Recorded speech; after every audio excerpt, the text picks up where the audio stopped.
Umabot sa ikatlong alarma ang sunog na sumiklab sa isang compound sa Barangay Longos sa Malabon. Pero dahil sa pagmamadaling maapula ang apoy, tinangkapang agawin ng mga residente ang water hose mula sa mga unang rumesponding bumbero.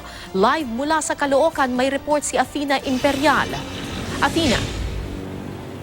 Kara, humigit kumulang 20 pamilya ang nasunugan sa Barangay Longos, Malabon ngayong araw ng Undas.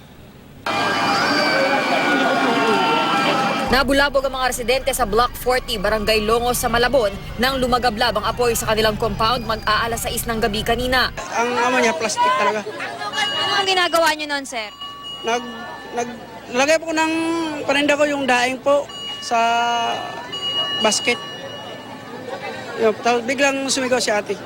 Habang inaapula naman ng First Responding Fire Volunteers at Bureau of Fire Protection ng sunog, pinagbabato umano sila ng bote ng ilang residente at tinangkang agawan ng hose. Humingi rin kami ng response sa pulis kasi nga mahirap pumasok talaga doon sa area na walang pulis. Sila po yung nagbantay doon sa tao na sila doon sa tao para pakalmayin yung tao at hindi na mag-insist na mangagaw pa ng hose. Umabot sa third alarm ang sunog na naapula naman alas 7 ng gabi. Ang kabahay natin na napinsala, nasa 10 houses, 10. And then more or less 20 families, more or less, ang apektado. Kara, iniimbestigahan pa ng BFP ang pinagmula ng apoy pero sa kanilang initial na investigasyon ay sa isang residenteng nagngangalan na Pasita Prudensyado nagsimula ang sunog. Kara? Athena, meron bang mga nasaktan o nasawi dahil dyan sa sunog na iyan?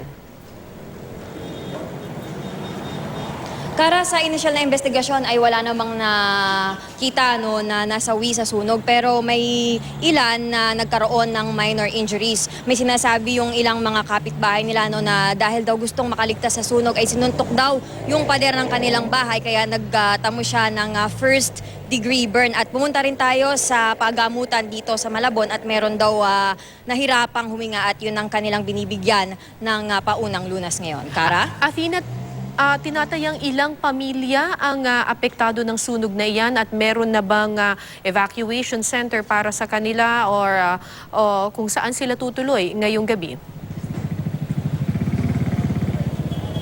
Kara, nasa 20 pamilya yung tinatayang apektado nitong sunog at tinutulungan naman sila ngayon ng mga opisyal ng Barangay Longos para may matuluyan sila ngayong gabi. Yung iba naman ay mas ninais na tumira dun sa kanilang mga kaanak na nakatira lang din malapit dun sa pinagganapan ng sunog. Kara? Maraming salamat, Athena Imperial.